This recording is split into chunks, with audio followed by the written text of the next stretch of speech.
பல காரியத்தை நம்ம கண்டுக்காம விடுறோம். ஏன்னா இன்னைக்கு நல்லா இருக்கிறோம், இன்னைக்கு என் பிரேயர் லைஃப் நல்லா இருக்கு, இன்னைக்கு ஆண்டவருக்கு அடுத்த காரியத்துல நான் நல்லா இருக்கிறேன். ஆனா என்னுடைய நாளை அவர் பார்த்துட்டார்ல, ஏற்கனவே பார்த்துட்டார்ல. அதாவது இந்த லைவ் மேட்ச் எல்லாம் நடக்கும் தெரியுமா? லைவ் மேட்ச் முடிச்சிட்டு அதே மேட்சை ஹைலைட்ஸா போடுவாங்க. லைவ் மேட்ச் பார்த்தவங்களுக்கு ஹைலைட்ஸ் பார்த்து அடுத்து என்னன்னு தெரியும், ஏற்கனவே பார்த்து. ஆனா அந்த பார்க்காதவங்களுக்கு எப்படி இருக்கும் தெரியுமா?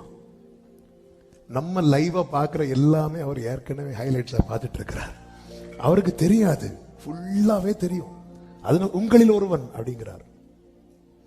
இந்த வெளிச்சம் இருந்ததுனாலதான் தாவீது ஜெபிக்கிறார், வேதனை உண்டாக்கும் வழி என்னிடத்தில் உண்டோ என்று நீங்க பாருங்க.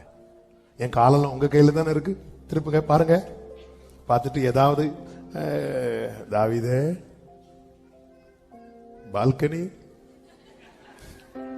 வேதனை உண்டாக்கும் வழி உண்டோ என்று பார்த்து என நித்திய வழியிலே நடத்தும். என்ன பிரேயருங்க! இன்னைக்கு நம்ம நல்லா இருக்கிறத வச்சுட்டு அசதியாயிடக்கூடாது.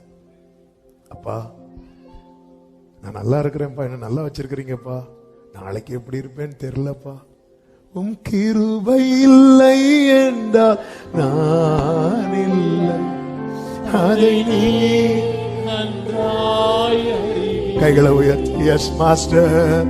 உம் கிருபை இல்லை என்றால் அதை நீ நன்றாய் அறிவீர். தடுமாற்றம் இல்லாமல்